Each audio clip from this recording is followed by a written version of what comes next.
What's up, guys? We just wrapped up filming Swing Arm City Part 2. We're doing our little regroup sesh here. Paul, how do you think it went?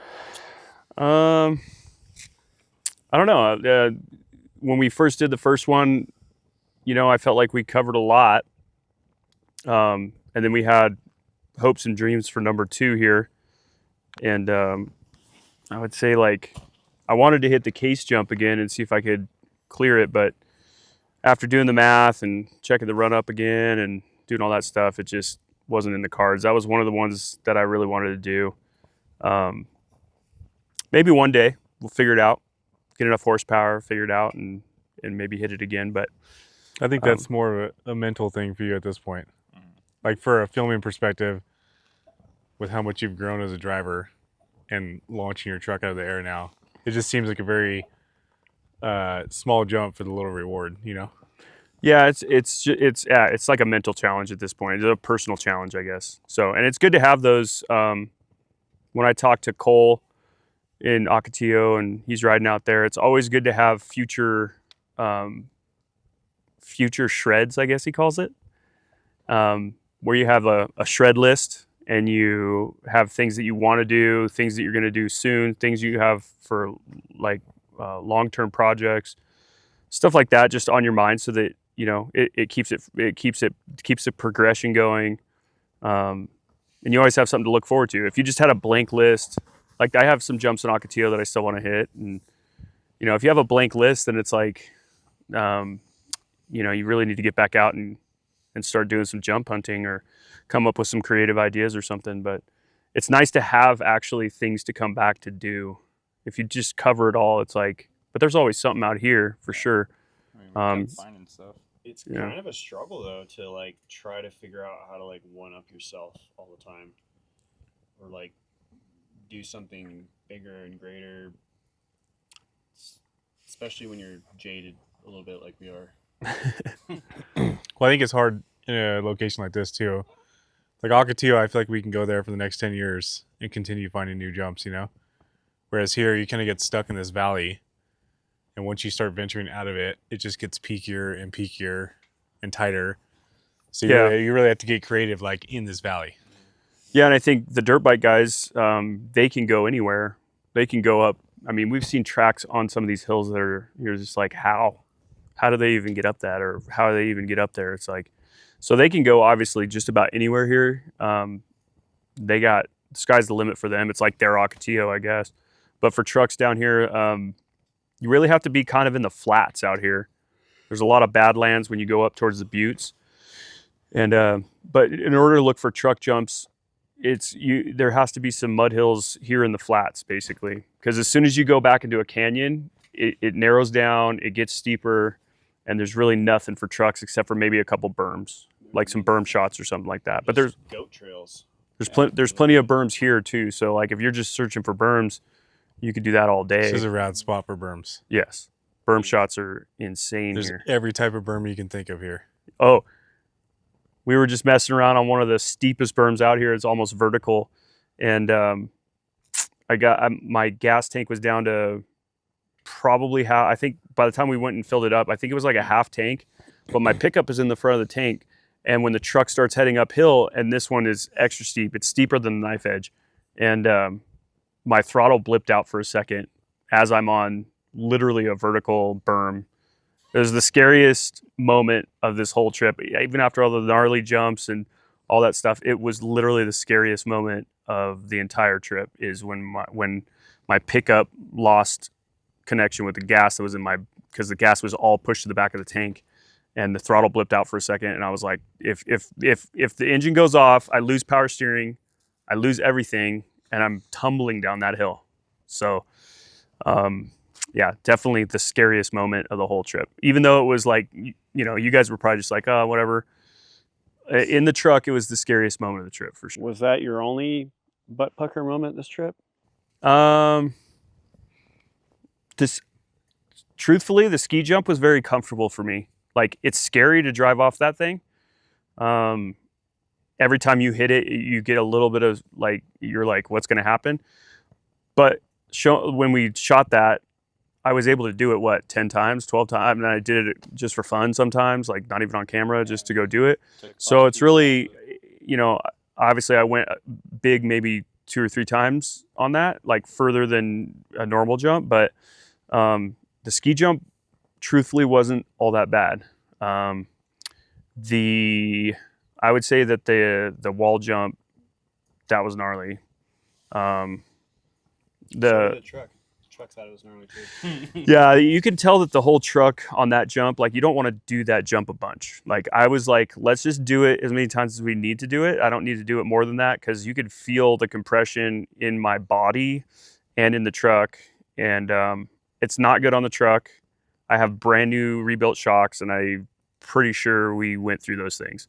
I don't know if they need to be rebuilt. I don't think so, but we used all this. That's the most compression I've ever felt in the truck, and I wish we had a G meter to see how many G's I was experiencing on the landing on that, because that was just absolutely gnarly. What happens is I would go up and hit the jump at like 38 miles an hour, I think was the big one, and you continue at 38 miles an hour until the peak of the jump, and then you literally just fall out of the sky straight. You don't have any forward momentum anymore, and all of a sudden you can just feel the truck just literally falling out of the sky this way, and you don't feel like you're going forward at all. And then you hit the ground, and like it's just the amount of force is insane. Like I even like tweaked my neck a little bit because on that big one, and I scared myself a little bit, but then it just like compressed my neck a little bit, and then I don't know, regrouped and seemed to be fine. I guess it could have been bad. Like I just felt like I couldn't hold my neck up. Like, you know, the helmet was pushing me down, and that was a gnarly one, but not as scary as almost running out of gas. That was the scariest. Well, I think I've been shooting your truck for 4 years now, 3 years. Yeah, something like that. I think it's safe to say you found some of the limits of your truck this week. Yes, 100%. I don't even think like Noah's wall jump in Ocotillo, like, obviously it's huge and massive, but That has some downhill. there's a little bit of a downhill landing, and if you get it, then it's not too bad. This is too flat. Some of these jumps that we found here are to flat, and yeah, we used And the berm jump. a lot of the truck. Yeah, the berm jump, that one, I was trying to hit that in first gear. Maybe we'll have some of the audio in the truck. I was trying to hit that in first gear rev limiter just to see if I could get the front of the truck to pop a little bit. But it's just not fast enough at 40, 45 miles an hour to jump it big. So you really have to use second gear. Maybe you could learn. I don't know if your truck will do it. We haven't really. I don't know. Maybe you have messed around with it, but I don't think we have. Is grabbing the brakes real quick and then get on throttle real fast to try to pop the truck. The problem with that is you have to be really precise. And I've seen like Nick Eisenhower do that on jumps either at Speed Metal or out at Michigan and stuff like that. The problem is you end up scrubbing too much speed usually. If you're racing, it's fine because it keeps the truck settled and you can get through stuff still pretty quickly because you're almost scrubbing it. But if you're trying to like jump big and stuff, like you have to be really precise with that, because the berm jump you got to hit, like I hit it at like 50 miles an hour, 51 miles an hour. So if you wanted to scrub brakes right before that, you'd have to head at that jump at 65, 70 and then scrub just enough to get down to 50 and then jump it, and you'd probably go nose high. But like, how do you know how much speed you're going to scrub if you're heading at that thing? If you don't scrub enough, if you scrub from 70 down to 55 and then you hit that thing, dude. Well, I mean, I think that's It's going to be gnar. I think that's a great opportunity for some progression in your driving, maybe on some smaller stuff. Basically. Yeah, learn how to do that. I think what happens is you end up scrubbing more speed because if you come in super hot, scrub the speed and hit the jump. Like I could come in at 65, scrub down to 40 and hit that jump, and it would probably pop the nose. Not every jump is. I mean, I'm sure there's like a style of jump that is ideal for that. Yeah, for sure. for sure. So with progressing your driving or freestyle programming and maxing out your truck and a lot of stuff this week, how do you like what in your mind is like the next, like how do you keep progressing what you're doing right now? It would probably be dangerous to progress any more than some of the jumps with this truck. I'm really, truthfully, the truck's limited on travel. I know everybody probably thinks, oh, Paul's got a, fully built truck, fully built. And it is fully built. I mean, it's four link, and it's center mounted ish. And so it is fully built. But if you look at the travel numbers, it's not what you could get out of something. So, this truck, what we did this week has maxed out the truck. And I've got, 19 inches of travel in the front and like 27, 28 in the rear. Which is extremely impressive that it can take. Yeah. It's extremely impressive what that chassis has taken I think the chassis is really well built. forever. Dirt King built a great chassis. It handles really well. Like, if I was to progress, I would, further than, obviously I'm going to still hit these big jumps, you know what I mean? Stuff that's just the same. Hopefully there's better landings, Yeah, but if you look at last year and how you eyeballed jumps, how you hit jumps, and then do a year of driving. Obviously last year we did a ton of driving, right? We went all over the country. But from now until next year, your mental side of it's going to progress. Like how do you move into that? Will the equipment continue with that as well? Yeah, so how do you move into mental progression when you're limited with the vehicle, Yeah, I think we're going to have to obviously keep an eye on it. We've already noticed some things we had to beef up and noticing cracks and, everything's a wear part. The cage is a wear part. Everything is consumable. The cab everything's consumable in the truck. Obviously stuff's more consumable than other stuff, like bushings and bearings and stuff like that. It's more consumable, but at the end of the day, the cage at some point is going to start cracking apart. And these trucks, they don't last forever. So it's just, Nick just took a fart. I'm sorry. I just, ripped ass a little bit. It's kind of normal. I'm gonna Normal this trip. I'm gonna lose my train of thought here. Consumables. Yeah, consumable. Consumables, pro bearing. The entire truck is a consumable. For people who don't really understand these trucks, they're expensive to build. They wouldn't be terrible to maintain if you didn't do what we do with this truck. But if you're trying to drive at this level, it's probably, I don't know, what do you think? It's equivalent to racing, but it's a completely different wear and tear on the chassis, because when you're racing, you're not doing this stuff, but it's a lot of high speed, longer time, more miles in one sitting. But you're putting the truck you're taking a through 7,000-pound truck and dropping it out of the sky over and over and over and over again. Yeah, I think it's hard. I think racing's hard on the drivetrain, but I don't. And it's hard on the chassis too. It's hard. Different. I've seen obviously a lot of racing clips, and when they come into G outs and just like at 100 and something miles an hour, obviously that's putting a lot of stress on the chassis as well. A lot of times I don't think they mean to do that. I think they're just trying to go fast, and so it is what it is. They're just going as fast as they can go.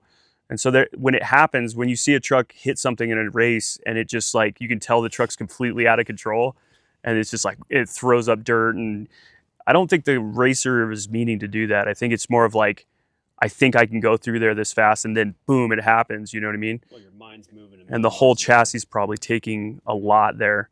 But, you have a lot of time to sit and calculate what you're going to do and make decisions on your line, you run up. They don't. Yeah, exactly. However, they get surprised by stuff. You're doing lines and run-ups that they wouldn't do.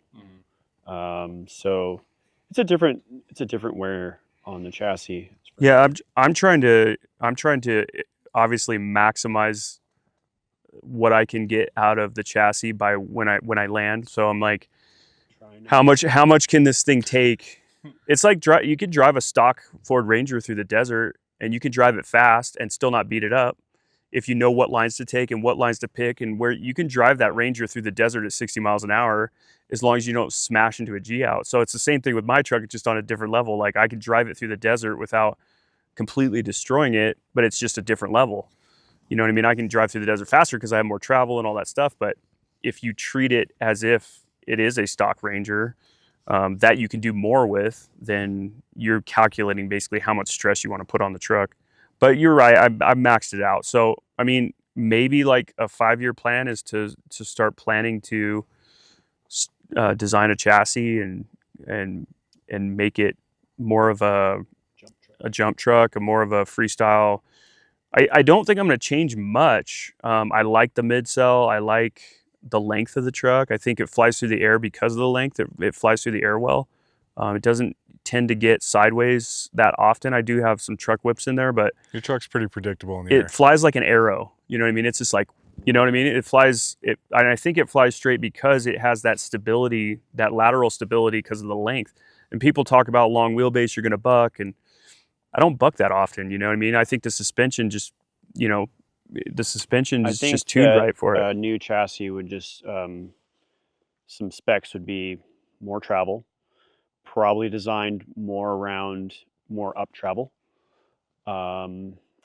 Maybe working on wheel placement, tire placement, so that when you come down and the front end's gonna hit, you want your tires to hit first. That's Yeah. something that would be nice to have less hangover. Same with the back. The back could have less hangover as well. Rigidity, Mhm. chassis design is going to be huge in making sure that it can handle those G forces and over time. Also, a huge thing for what we do is ease of maintenance ability, ease of working on things, checking on things. Even ease. I mean, he gets in and out of the truck. How many times do you get out of the truck every day? For in filming, it's a lot. I mean, there's a lot of things to think about when you design something specific to freestyle pre-running. So Yeah, I think, and also like the majority of pre-runners. So if you think about the history, it's basically, for racing, it's for, you have a less expensive race vehicle that you can go out and pre-run with, and so you've got those trucks which are utilitarian. try to match They're not speed. too flashy. They get through the desert and they don't cost a lot of money relatively to the race truck, and that's good. That's kind of the utilitarian purpose for a pre-runner. And I'm using a pre-runner as a utilitarian purpose too. So I don't want to create. And then there's the other side of pre-runners where everybody's got gold anodized everything and luxury pre-runners and stuff like that. And those guys aren't going to come out here and jump 20 feet in the air and smash their trucks. It's just not going to happen. And I don't want to. I'm in a different lane with regards to that. So I'm building a utilitarian pre-runner that's not necessarily meant to go out and scout for racing. It's It's almost like having a trials bike versus a desert bike, or like even a freestyle motocross bike versus like a desert bike. I mean, they're two different. A trials bike doesn't even have a seat. Yeah. So Yeah, I think it gives that. So that would be like, just when you think, oh, we can't progress anymore, then it's time to go back to the drawing board and see how we can do that. Obviously, the problem is money. Like, obviously, I don't have infinite funds, so I can't just start tomorrow. I got to get my ducks in a row. You know what I Well, mean? and in the We do. process, you're still driving this one. yeah, Yeah. we do take donations. Yeah. Let's talk I about- mean, let's talk about some flight school shit for a second. okay. Last year, first time in swing arm, first time ever filming flight school. It was only you, me, and Cheery. Mm-hmm. Nick didn't. I don't even think Nick was he wasn't even involved at that point, right? Yeah, it was. I think he was. He was working on the truck. He got it prepped for swing arm. Not in one. the shop though, was he? Were you in the shop yet at my house, or were you Yeah, in? It was right after I we moved filmed the in. Scion stuff. He just stayed. I think I was moving. Oh yeah, because we did film the Scion stuff. It was in the middle of him I moving think I was shops. moving when you guys did this.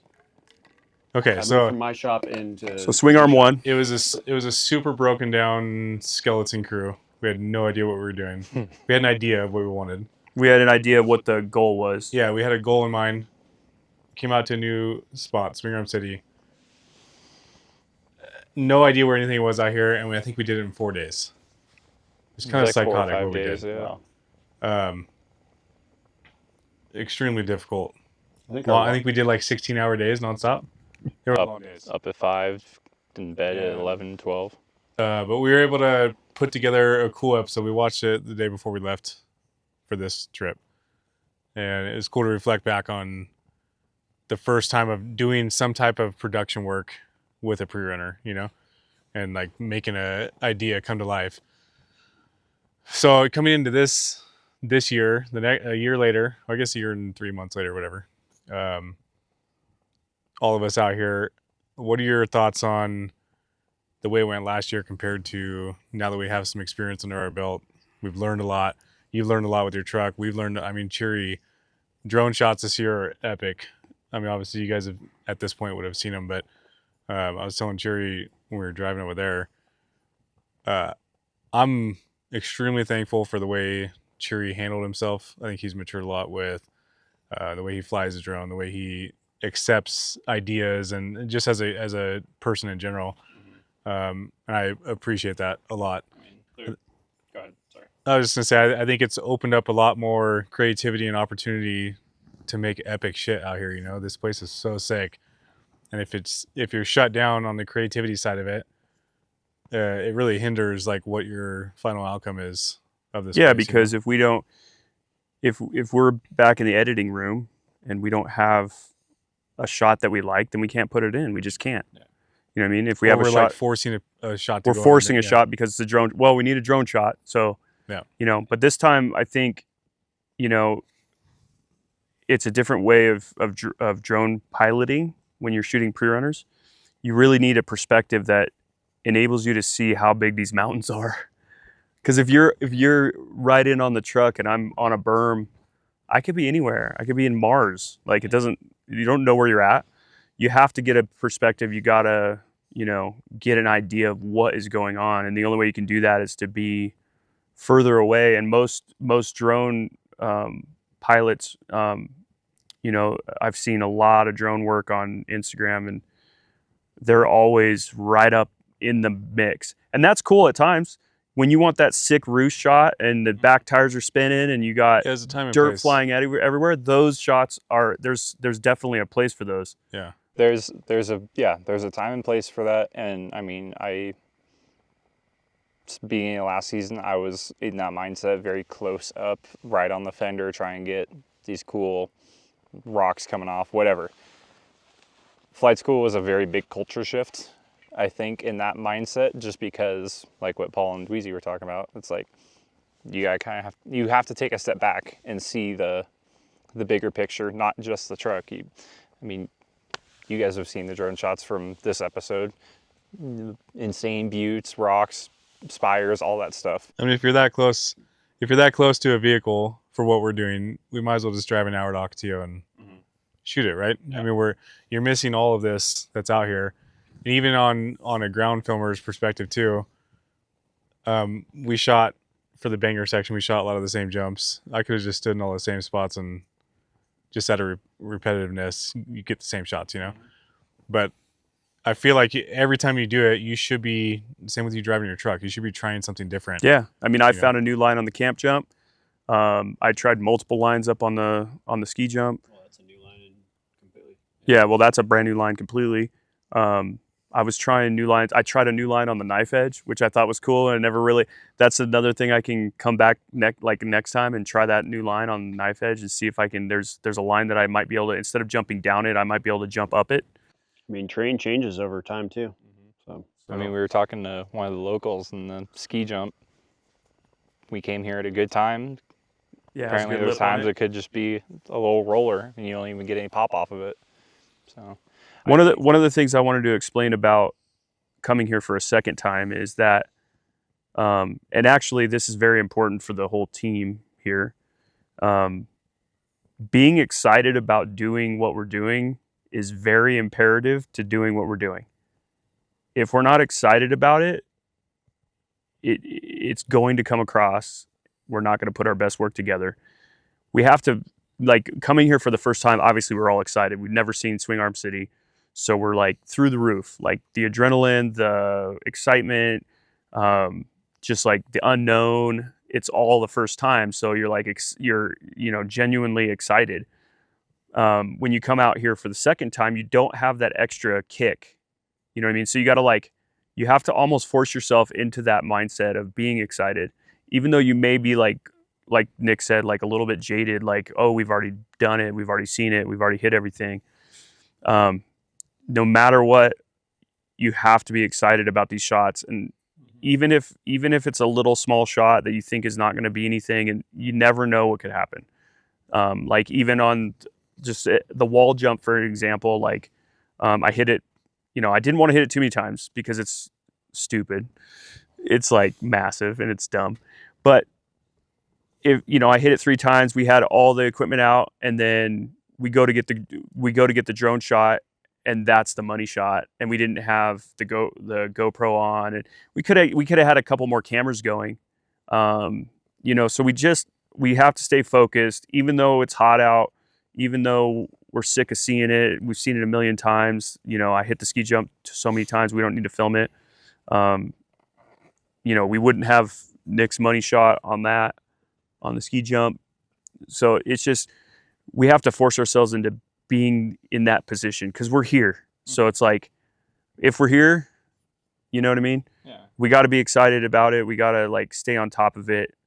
And you never know what could happen on camera. I mean, there's stuff that, me and Nick did in the truck by ourselves that, if that was on camera, like that one wheel thing, that was gnarly.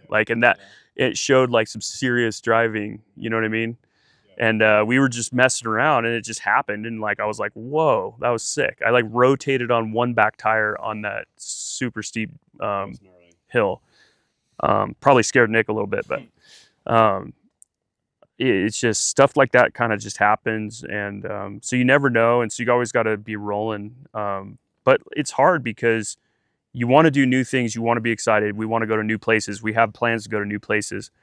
And we're going to be excited for those new places. But one thing that made last year mentally challenging was the 5 months, 5 different states, 5 episodes. Oh, it was it was the most film work I'd ever done in 5 months, time wise, editing time. We probably had 100 to 110 hours of editing each episode. Yep. And by the time we get done with that episode, we were already leaving for the next one. And I probably had about the same amount of time working on the truck. Yeah, exactly. So the backside of that too is every location you're tearing down the truck and doing a bunch of stuff to it. So I think as a whole, I think it kind of wore us all down. But then coming into this one, I feel like we were able to come in here and be a lot more efficient with what we were doing. Because last time we spent the first whole day on dirt bikes trying to figure out what if there's anything out here, And so it was nice being able to come in this time and know the lay of the land to a point. Mm-hmm. I mean that, and then we had, what was it, 6, 7, 8 months of break in between the end of season 1 and then now, both Dweezy and I, video wise, photo wise, all that stuff, we've grown exponentially in what we can do and our ideas and how creative we can be. And then Paul's driving too. Paul hit some stuff that we looked at last season, but really I don't think really even wanted to hit it.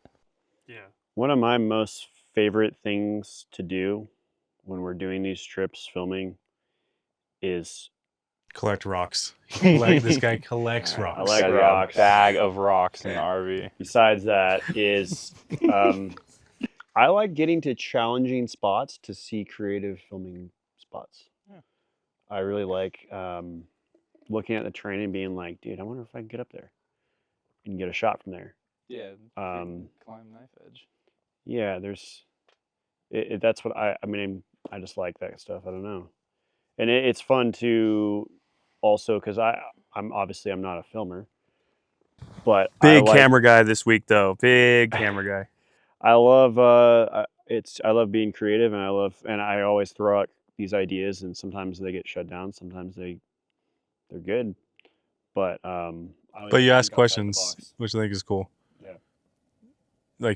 For a person not having experience with filming, you probably have a good perspective sometimes, because you're not we get stuck in a way of how we film or how we look at stuff. So you have another set of eyes that really is neutral Yeah. You're not a ground filmer. You're not an FPV guy, but you can sit there and be like, dude, that might be a sick shot to do that. Yeah. And you come from the drift world, Yeah. so there's obviously cool shots in drift stuff Mhm. that you've seen, or you come from a whole different industry. So it's cool to have like the different styles. 100%. I think if we all sat there when we were done with Flight School 5 and said, okay, we're doing Flight School 6 next month, everyone would have been like, ugh, Flight School 6. Yeah. I probably would have quit. We were done, dude. I mean, It was. We it like was a squeaked long- Apex out, and then we're like, we are so done. what did right we now. do right after Apex though? What did we do? King of the Hammers or something? I don't know. No. I mean, I'm always. We did. I mean, we don't did know. a bunch of stuff with Cole, Jackson. Desert Sam. season, Yeah, basically. desert season. Desert stuff. season started, yeah. Yeah. We went into, Which was a nice refresh of like fun stuff. Yeah. I mean, I'm always down for. Yeah, but I cause mean, to we're do like- whatever. We're like 30 something months straight of going to the desert. Yeah. I feel like desert season hasn't ended for It's us. gnarly. For We like just keep it 2, going. 3 years. Yeah. Since Yeah. I mean, ever since I met you at Off Road Expo in like 23, I think. Poor yeah. truck, We've dude. been gone. I mean, we've been doing stuff every summer. Well, Michigan extends the season because, the second you decide to go to Michigan, you got speed metal in May. You got to prep the truck to go to Michigan because you don't want to go there and have the truck not prepped. So you go out there. LS Fest is in between there if you want to go. Yeah, to you that. got LS Fest, you got speed metal, and then you got Michigan, which is so you're prepping the truck for that. You don't get to drive for a couple months, and then you get ready for Michigan, and then you do Michigan, and then we got a couple flight schools mixed in, and then October's right around the corner now. So by the time Halloween rolls around, we're gonna feel like we just kept on going, and we've done Michigan for 2 years in a row. So I basically, that's what extends the desert season is doing these out of state trips because the weather is obviously more favorable. So How many, if you could guess, how many hours of seat time do you think you have in that truck? well, I got the truck's got over 10,000 miles on it. It's 10,500 or something, and all those are my driving. And obviously, it's not freeway drive miles and stuff like that. So most of the miles are just hard, running. I don't know how many hours that is. You could say that I'm averaging, 40 miles an hour or something like that, and times it all out. But it feels good though. I feel like my driving is getting better and better. There's things that I'm maybe not fully committed on sometimes, but jumping, I think, is probably less about driving and more about your mental state. You have to be in a zone that's different. Yeah, but you have to mix in your driving skill into some of these jumps. For sure, yeah. You can't, Run it's ups. not just like you're just driving straight to a jump. All right, you hit it. Some of them are like that. Yeah. But then just because it's straight into a jump, you still have to think about speeds and if the truck's going to pitch and stuff like that. And you just don't want to do anything, make any bonehead moves when you're doing that. Some people may say that's easy, That's all you got to do is hit it at 50. I can do that.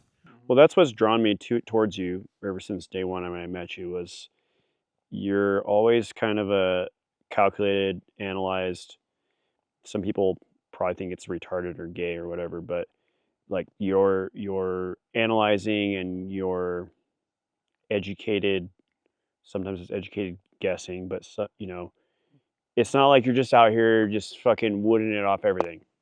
You'll go freaking measure the lip and the landing. like- Yeah, and even angle. if that stuff doesn't like physically do anything, at least it gets my juices going so I can like think about it. It can give you some level of confidence. Puts too, me like- puts me into a frame of mind so that when I get in the truck, I have more confidence. And the older we get, the more you realize that like doing that kind of stuff, yeah, it's kind of nerdy, but it's to be safe and like this stuff is dangerous. It's I think not. across the board with extreme sports, if you take like Robbie Madison, he's done some gnarly stuff on a dirt bike. Yeah. The ski jump he did? Yep. I doubt that he just went and just sent that first. They had to do some calculations and make sure that his speed, or let him know like, hey, you need to be in fifth wrapped or whatever. and you should land here, right? Isn't that how like Evil Knievel died? Or not Evil Knievel? There was like a stuntman, a motorcycle stuntman, who died because the calculations were wrong. Yes, he came up short. He cased that. Our lights out. Aw. That's fine. Well, guys, I hope you can still see. I don't think this. anything changed. Yeah, nothing really changed. But I mean, well, one of the things in regards to calculations, Doug found a jump, a little step down, step down. Paul kind of rolled it a couple times, and we can insert the clip here of him going for it, trying to make it to the landing.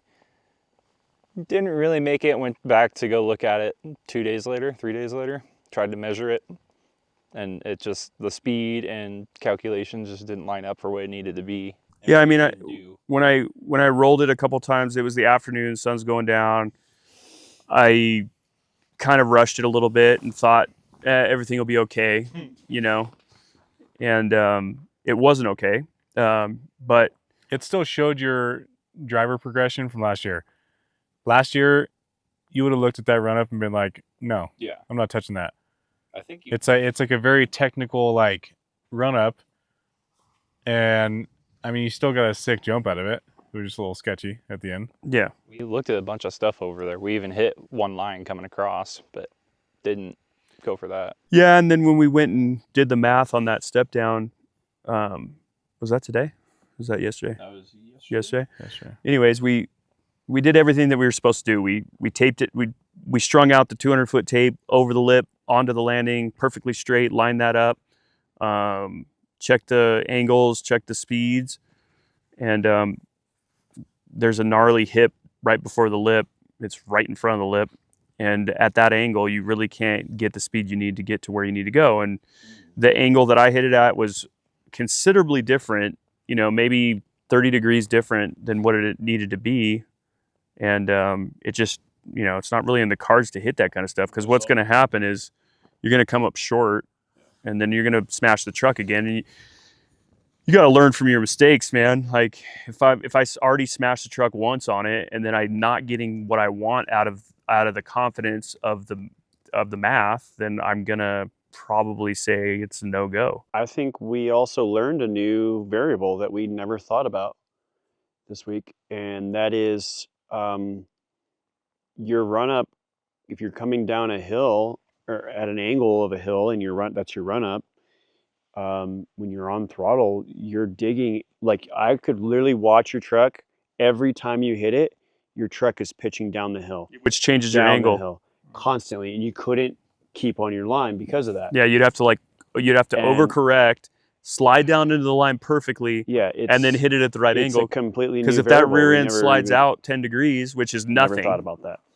But I mean, how sick is it in general that we're even experimenting with stuff like that? You know, Nobody else. It's pretty sick. You don't get better if you don't push your limits. Like you gotta try shit. freestyle pre-running. I was thinking about this earlier. So obviously we've had a lot of pushback in the industry by using this term freestyle pre-running. An athlete, especially the freestyle pre-running athlete portion of it. But if you go back to freestyle motocross, that started similar. People were pushing back on that. Oh, if you're not racing, then it's gay, whatever, you know. But with that, you can't be the only guy doing this stuff. Can't be the only guy that's going out with a crew making films. I mean, in order to push this, it has to be in the public eye, right? So how do you think freestyle pre-running expands? Like, do you start bringing people in, or like, you know what I mean? Like, how do you just not keep this? You can't just say, "Oh, I want to do freestyle pre-running.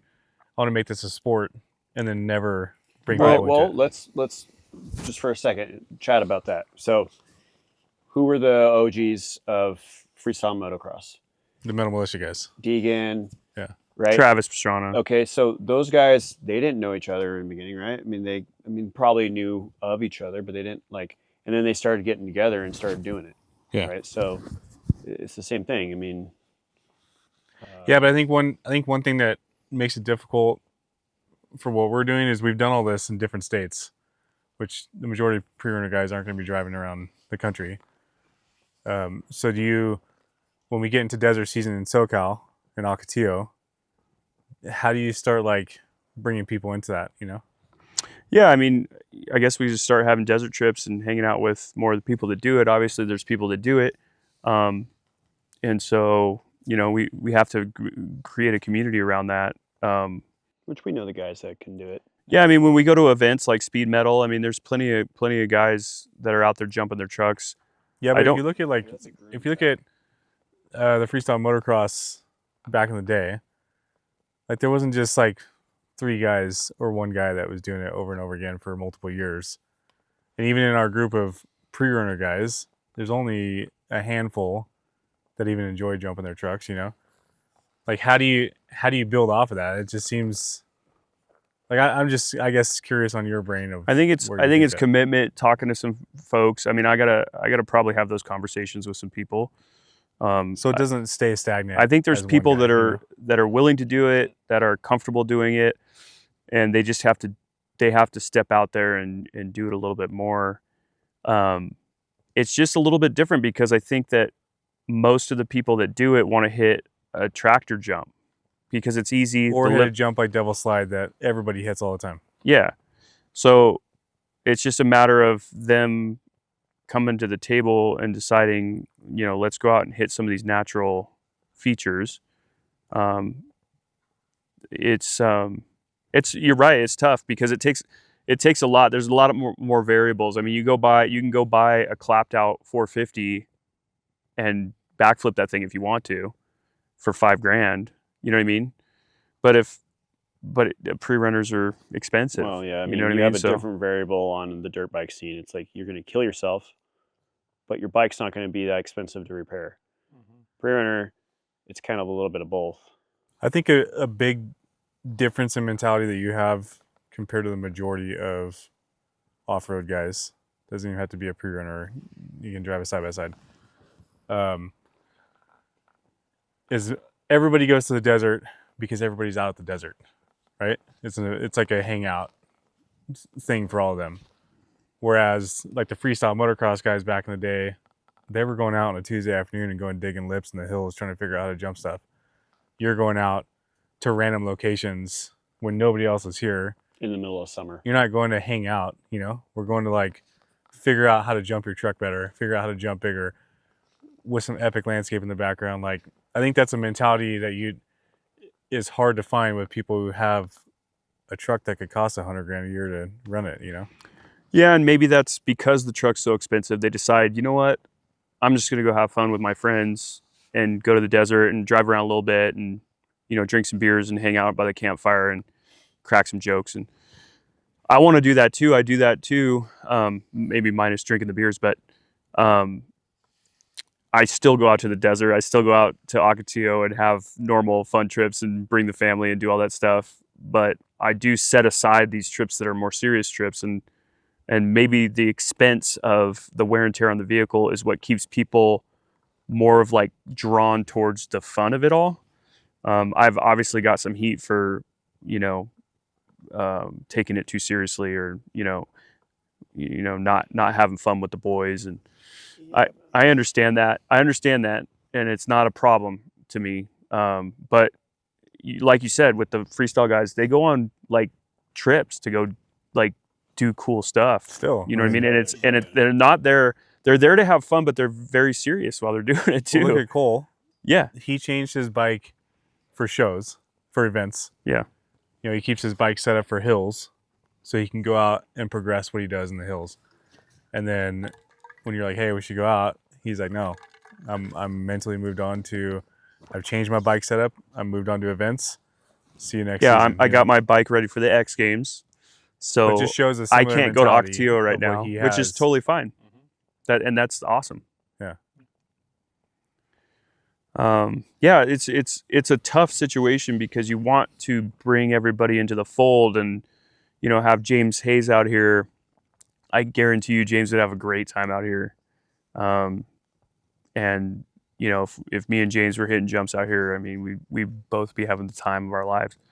And, Jorge too, when he gets his truck back up and running, he probably would love to hit some of this stuff too. The comfort of having me already hit some of these things might help them, along so that they don't feel like they're just going. Obviously, at some point, you got to go find a lip for yourself that you can call your own hit it for the first time and be scared and see if you can come up with that double and not case it and stuff like that. So comes a point in time where you got to like kind of stick your neck out a little bit on that. But in order to get comfortable and get your reps in, it's nice to hit jumps that, that I've already hit so that, they can feel what it feels like. Already, we've already hit a jump that was James. Yeah. That jump is freaking massive. Noah's got a million of them. It's far and few between though that actually go out and find these things. We just need more people to take it back to where you got some heat for making this serious.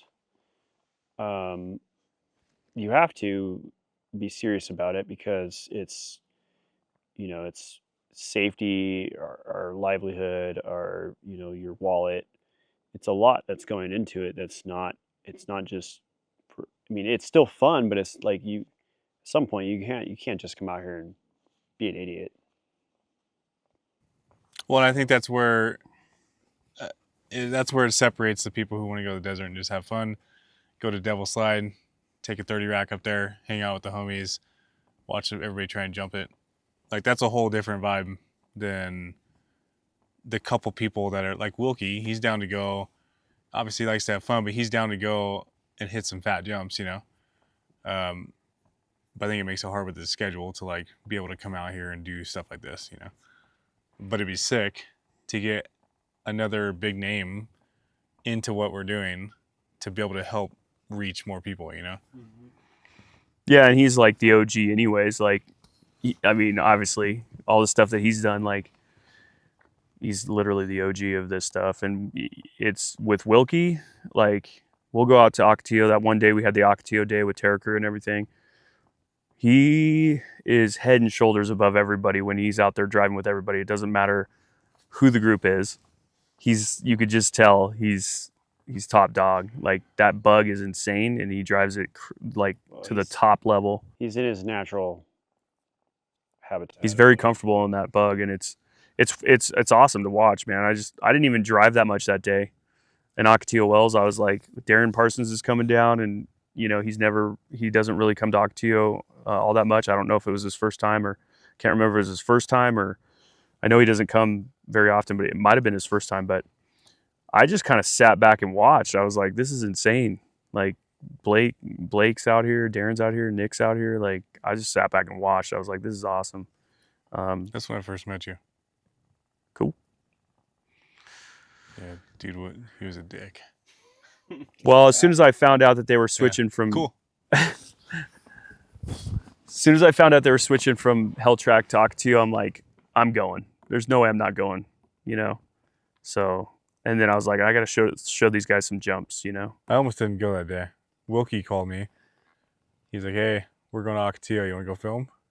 I think we were like 30 minutes away from Hell Track. And it ended up being like another 3-hour drive down to Ocotillo or something. But it was a good turn in life for me, That changed a lot of stuff. And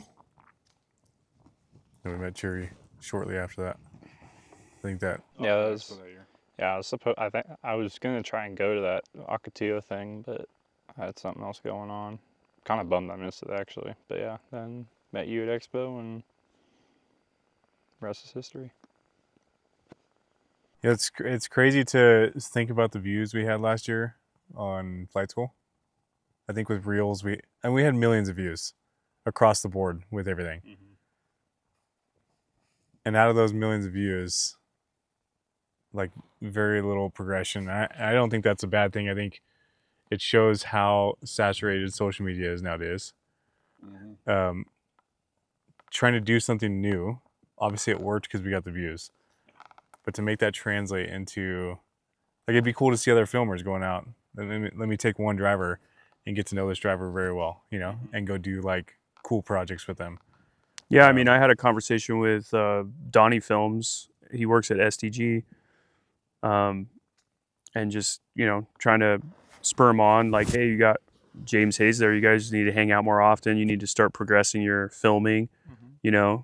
He uses a a 360 cam, I think. It's the 360, you know, and he gets obviously some clips, you know, really good clips with James.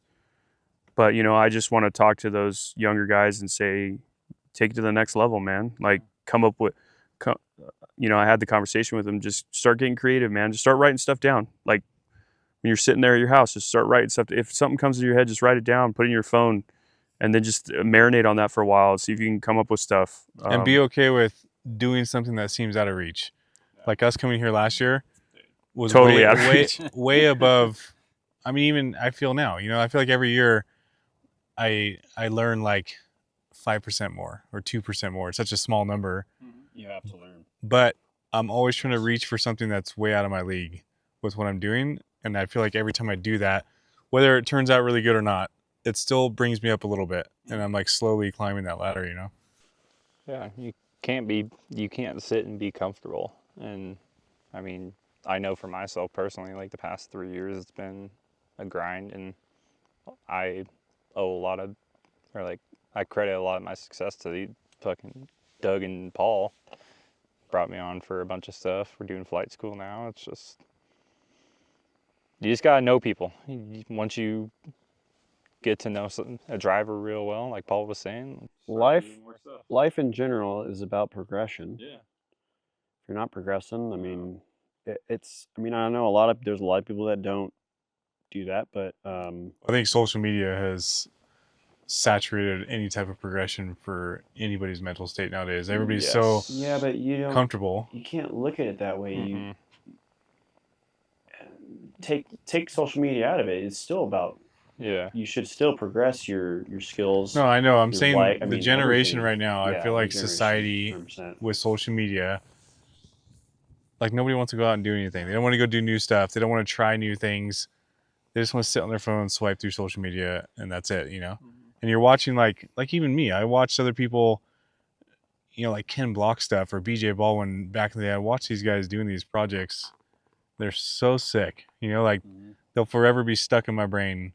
Oh yeah. Some of these clips that they've done. And I'm like, dude, I want to go fucking do that. Yep. So bad, you know?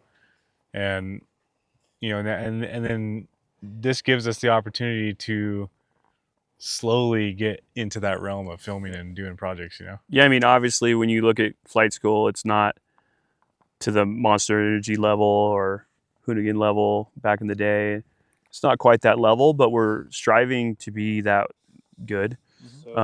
We might not have the equipment. We might not have the personnel. We might not have Budget. We definitely don't have budget. I'll tell you that. Jesus.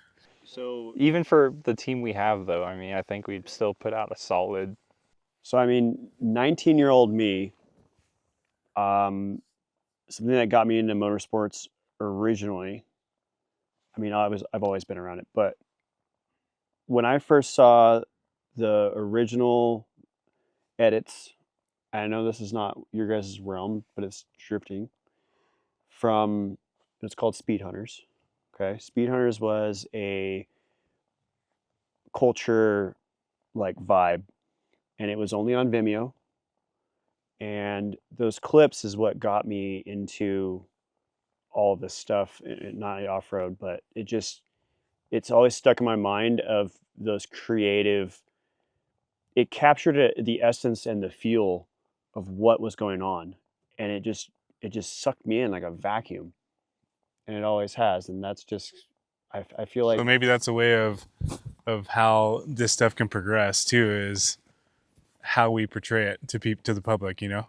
100%. Yeah, I think we could even get more cinematic with it. Right now, it's called Flight School, and so we've got, you know, a particular framework that we work within. Doesn't mean that we can't put out something that's even more cinematic that doesn't have the flight school portion in it. And that could be something that we do in the future too, where it's more documentary style storytelling. And that is something that maybe we'll push towards in the future. I mean, in the car world, there was Speed Hunters, there's Wrecked Mag, there's another one, but all those, it's like you said, it's like a storytelling of the culture, and it was cool to like show the progression and how that really did help a lot in exploding the car scene, and was insane. And just growing through that.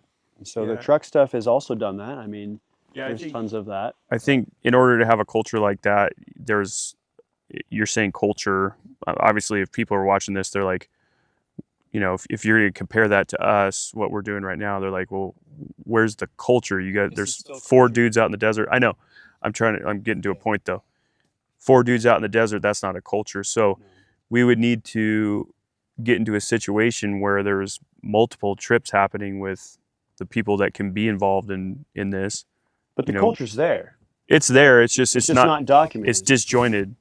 It's disjointed. It's not disjointed. documented. I mean, I've been to look at the last time we were in Ocotillo with well, I don't know what that was, but there was what, 200-300 people. Oh out yeah. there? Oh yeah. The desert culture is there. I'm just talking about specifically to this. The desert culture has always been there, and we're all one thing. We're just a little spin off on the side that trying to do our thing. And if we want to have more drivers involved in that, and let's say we wanted to do a documentary on 5 dudes that go out and do freestyle pre-running together, like we could do that. We just have to have the commitment of those dudes, and I think that would be rad. A few more filmers, we would need that. But we could put together a storyline around that, and I think that would be pretty cool. I think that's a multi-year project. That's not something you can just come out to Swing Arm City and bang it out in 5 days. Yeah. We're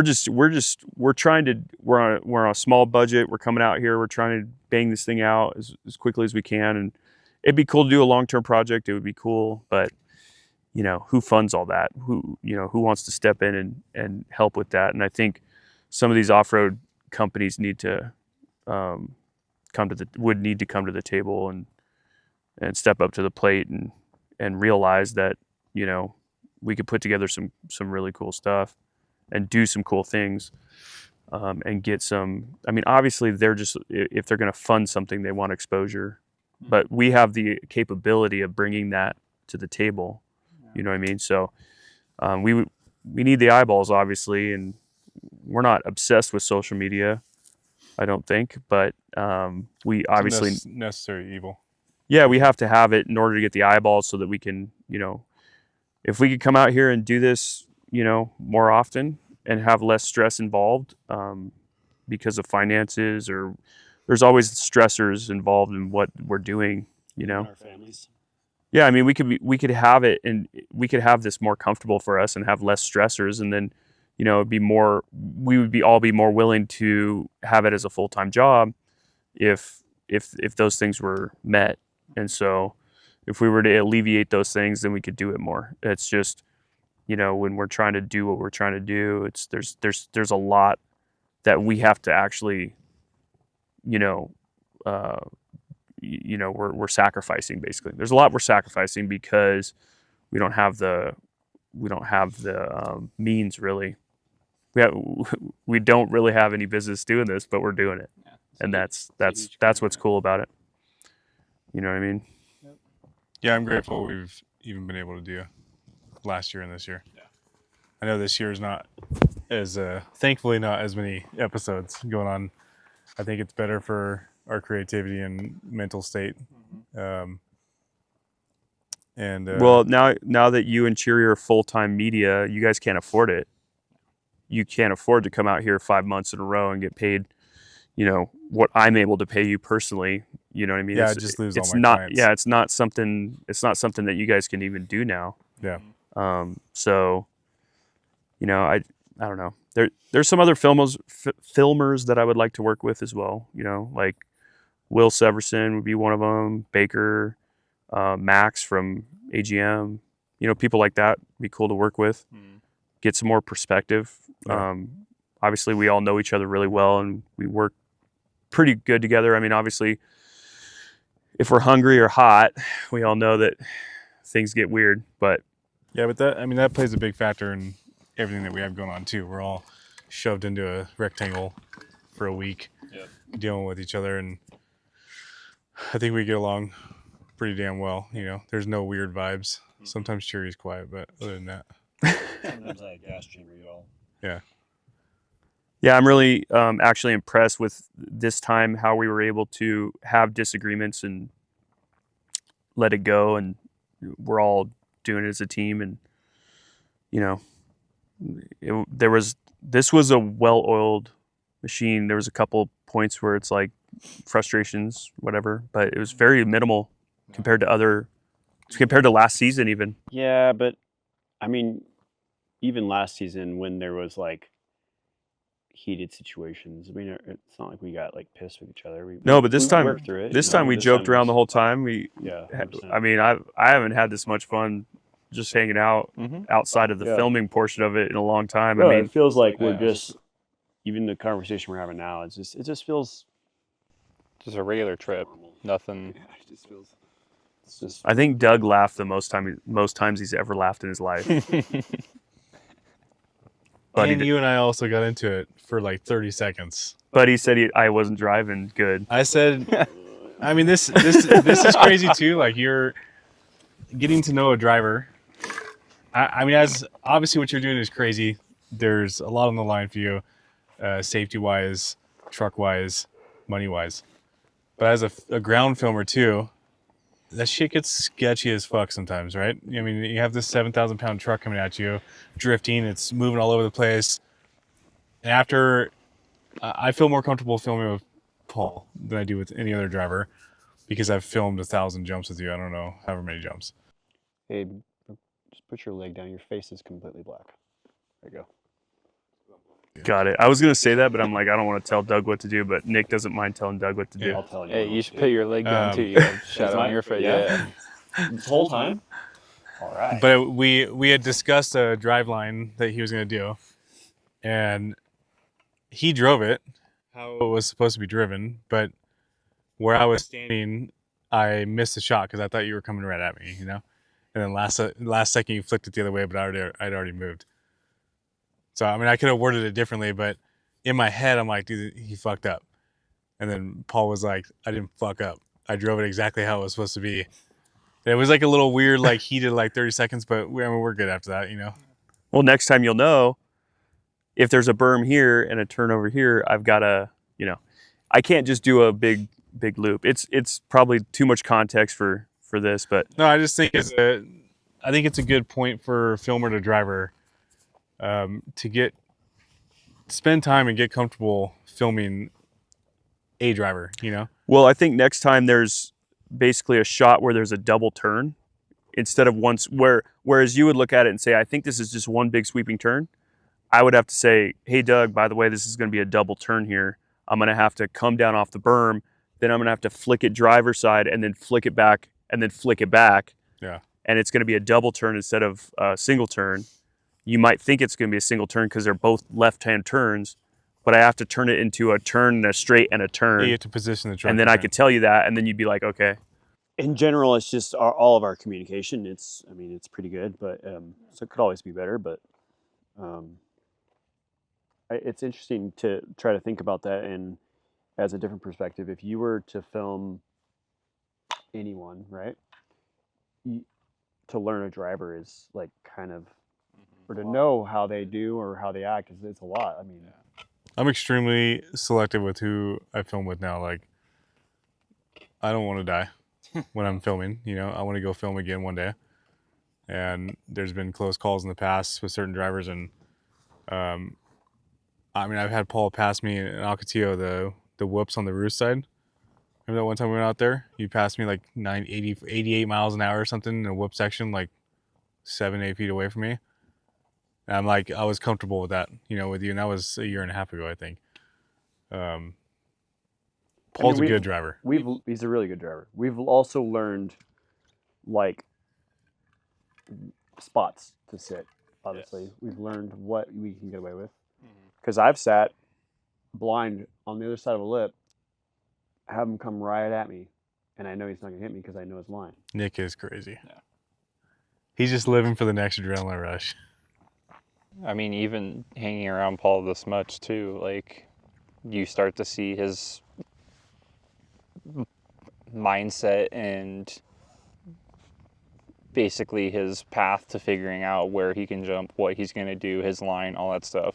So like, I mean, I'm sure same for them, but he can go look at a jump, eyeball it, and I can see close to the same thing he will. And sure enough, he'll go run that line, and That brings up a great question. If you had a truck that was capable of doing this, do you think you're educated enough since this is flight school. Yeah.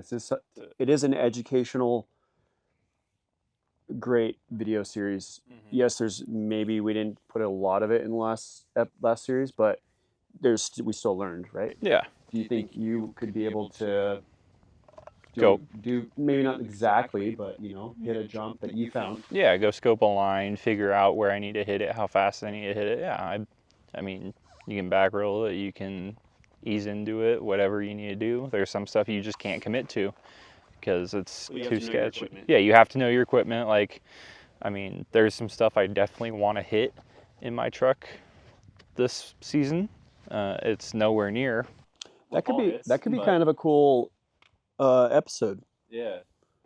But I think what you said just now with your truck, that's like the next generation of freestyle pre-running, right? It's not going to be like the freestyle motocross guys back in the day. I doubt they went and bought a brand new bike, the best bike they can buy. Yeah. A lot of them had clapped out two strokes. Look at the kids out here this week. Yeah, some of them were on like enduros, ripping off jumps, Yeah. But I think like getting to that crowd of the younger generation that has like a long travel Silverado, like they can still do what we're doing on a way smaller scale and build up to it, And I wouldn't think that with Cheery's background of watching what I'm doing, he's probably not going to be the next guy to hit a backside of a berm and flip his truck end over end. Because he's got the background. He's not going to do that because he knows what's going to happen. Yeah. You know what I mean? As So- filmers, we've seen a lot of stuff too. Like, I think it's the approach. It's not necessarily the truck. Well, you've also ridden in a lot You're of going to trucks. approach. Yeah. You're going to approach it in an intelligent way. It doesn't matter what your truck can do and what the performance that your truck can handle. yeah. Well, it does. It matters in a different aspect. It matters in understanding what your truck is. Exactly. capable That's what I'm saying. Exactly. It's the approach, not the truck. Yeah.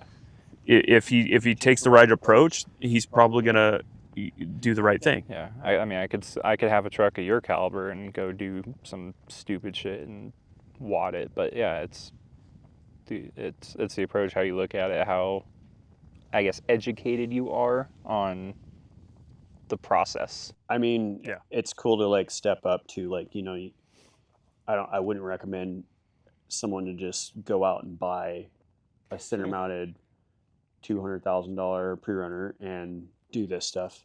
I would recommend to go out and get something affordable, and it's like Start from there. Yeah. You can build an Explorer or a Ranger pretty cheaply and still do this stuff. You can't quite go as big, but it doesn't have to be a massive jump. no, it's It all really about, doesn't. It's about having fun. If you found a cool hit out in Ocotillo Wells and it's got a smooth landing, and like let's say you got 13 inches of travel or something like that, and the landing's cool, and you found that jump yourself, and there's no lines on it, and no one's hit it, and you hit it, and the landing's smooth, like you're stoked. Yeah. You know what I mean? And let's say you got your truck four feet off the ground, and the landing was so smooth that your truck just took it. Yeah. Like that'd be rad. Yeah. That'd be awesome because you basically maxed out your truck on a 4 or 5 foot jump that the landing's smooth on it. It doesn't wreck your truck, and you're like stoked. Anything you drive away from, I would consider being stoked on. And I'd be stoked for you. We're gonna find the perfect jump for Cheery's truck. And I'm gonna put his FPV goggles on. Jeez. I'm gonna Yeah, I fly- gotta, dude. I'm gonna have to find someone to chase my truck now. I know. Doug's gotta learn how to fly drones. Oh come on, you can drive and fly yourself. Dude. One eye flying, one eye driving. Dude. Chase yourself. What's next, Paul? I don't know if I can talk about it yet, but we're going to be doing some different types of terrains, I think, coming up here. It's going to put the truck to the test for sure. We got some homework to do in the garage. One of the things that I'm thankful about is Nick giving me the time of day when it comes to my opinion on mechanical things. I think some people in the industry would write off a driver or somebody who doesn't weld or somebody like that. I feel like there's a little bit, I mean, obviously welding skills is important. I don't, mechanical skills in general. Yeah. I'm not discounting that. I just think that I don't think there's too many people out there that would give me the time of day when it comes to my opinion on that kind of stuff.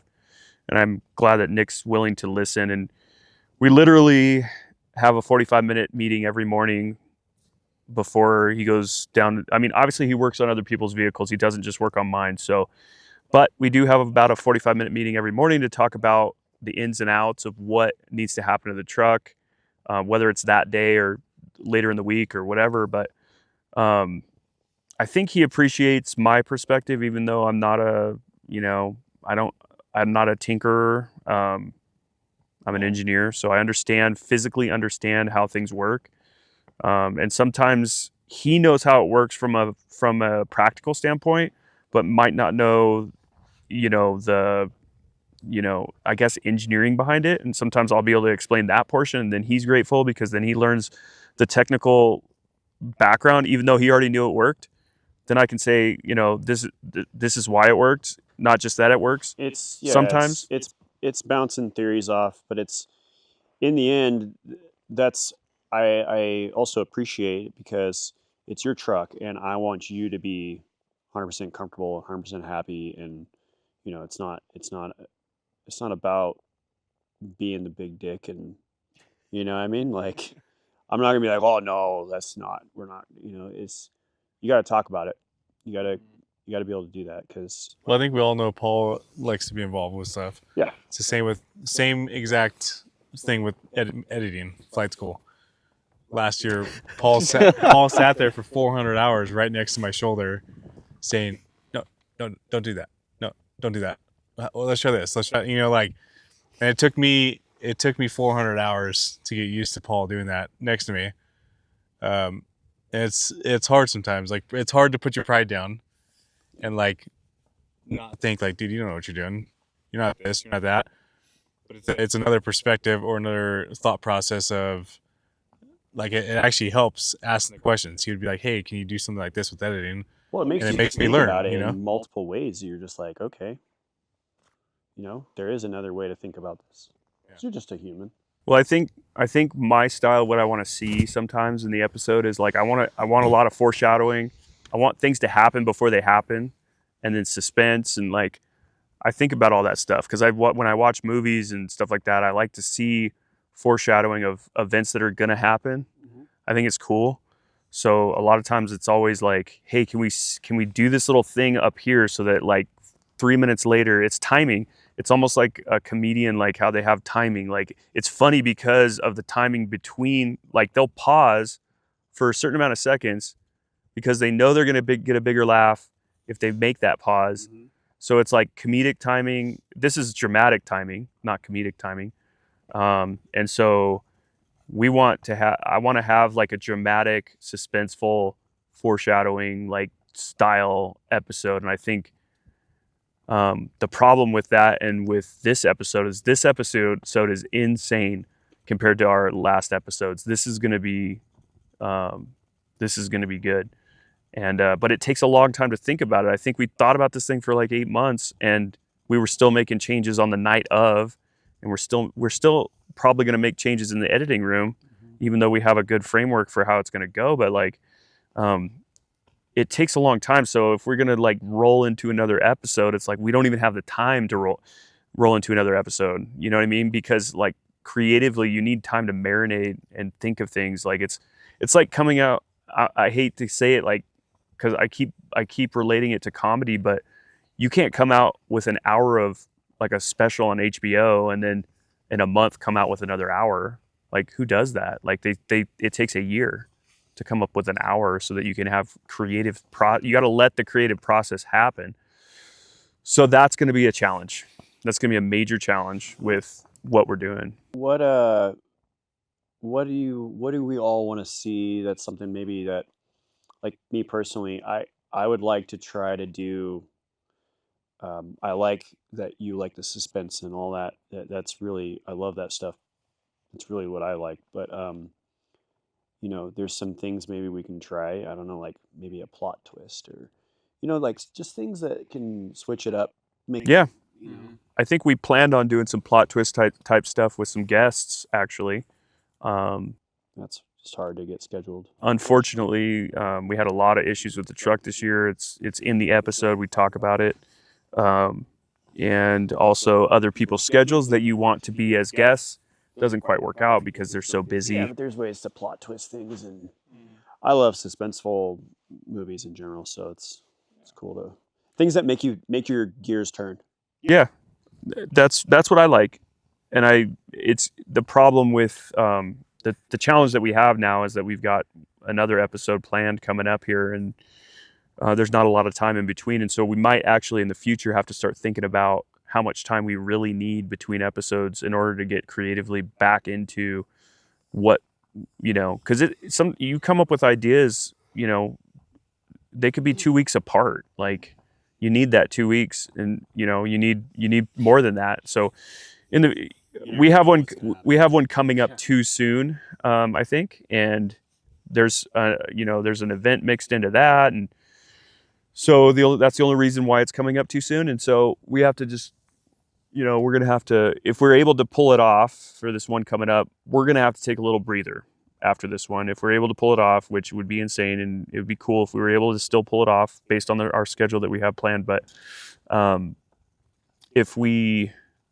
after that one, the whole team's gonna have to sit down and we're gonna have to decide how much time we really need between flight schools.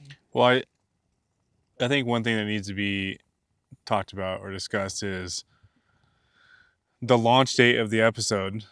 Like we could have waited 6 months before we launched them all, Nobody knows that we're out here doing this stuff, but we're impatient, we're humans.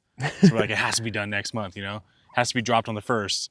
But we could have waited 3 months before we started dropping them, which would have given us time to polish them and make them all, done. Yeah, we probably would have finished the episode, and then if we waited 3 months, we would have probably opened that thing up and been like, God, this is terrible. We got to change this, and this, and then made it better. The more time you spend on it, the better it's going to be, just period. And so we probably, even though they were really good, I feel like they were really good. We truly rushed them. Yeah. You know what I mean?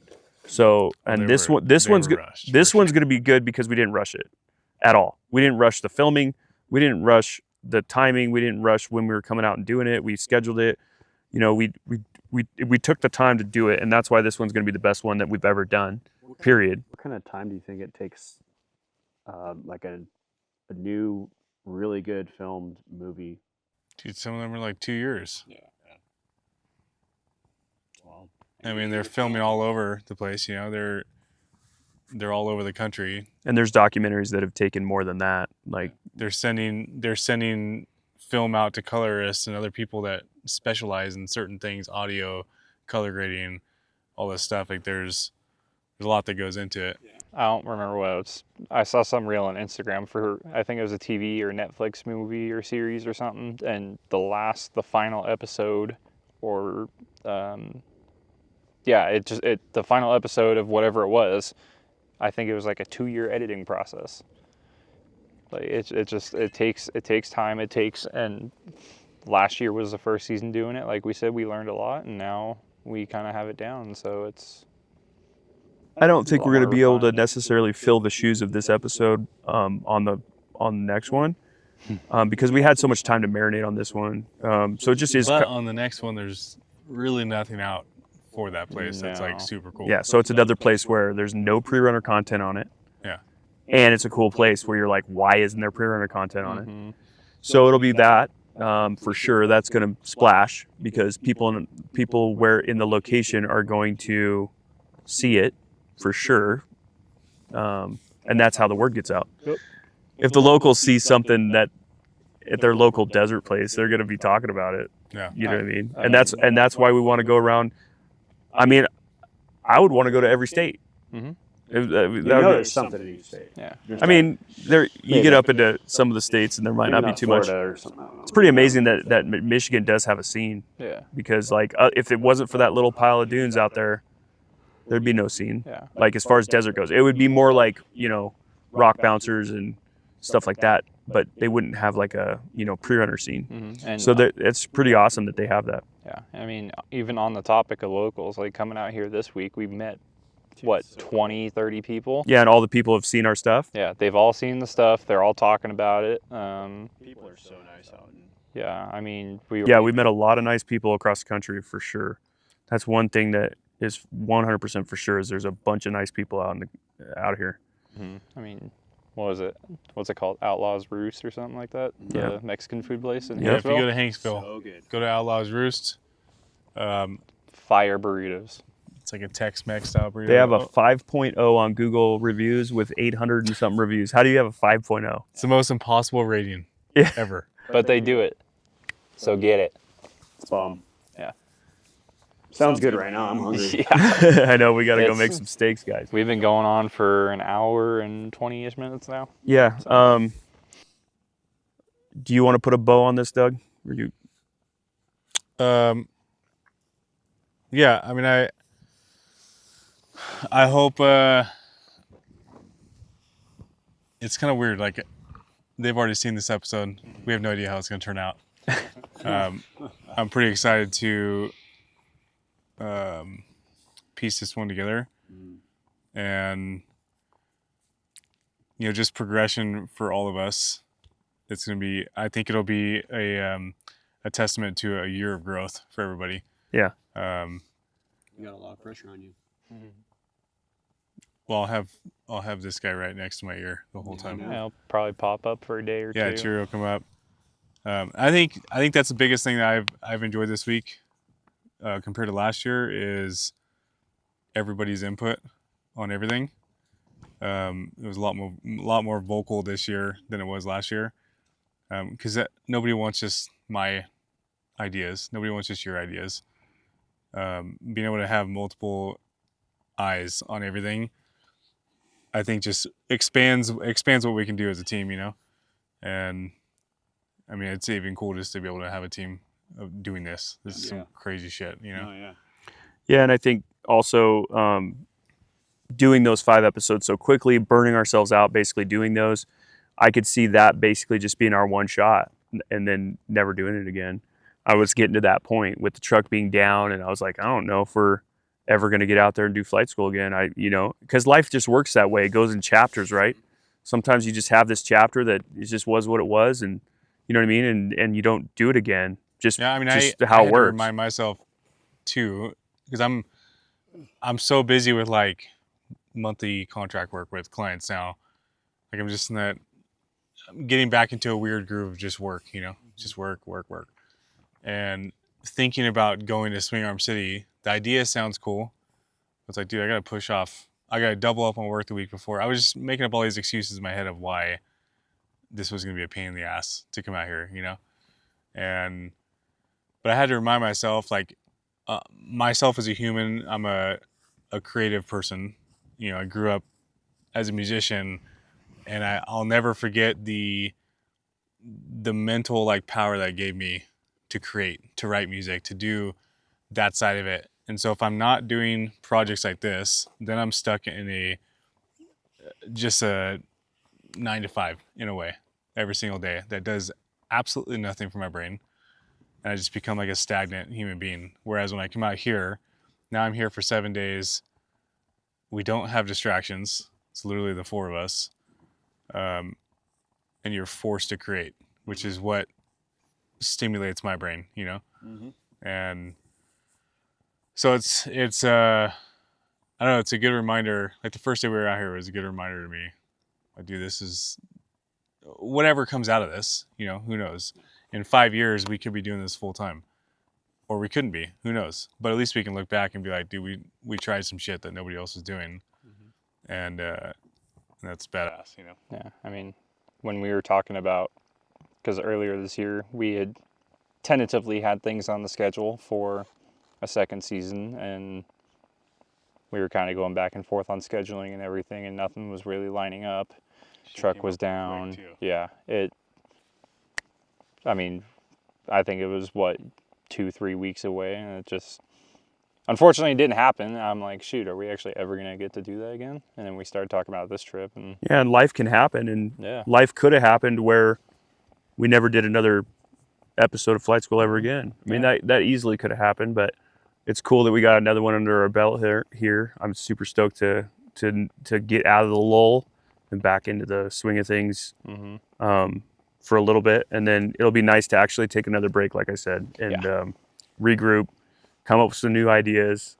We got ideas. That's what we do. Yeah. So, Pre-Runner Paradise is about to bang. I'm excited about that. Pre-Runner Paradise, you'll have already gone when you see this, but we're dropping this as the banger in that Terra Crew Pre-Runner Paradise in October. I think it's October 16th or 18th or something like that. Look on their Instagram and see when that's going to happen. Hopefully it's at Lasertown. I don't know if it's at Lasertown or not.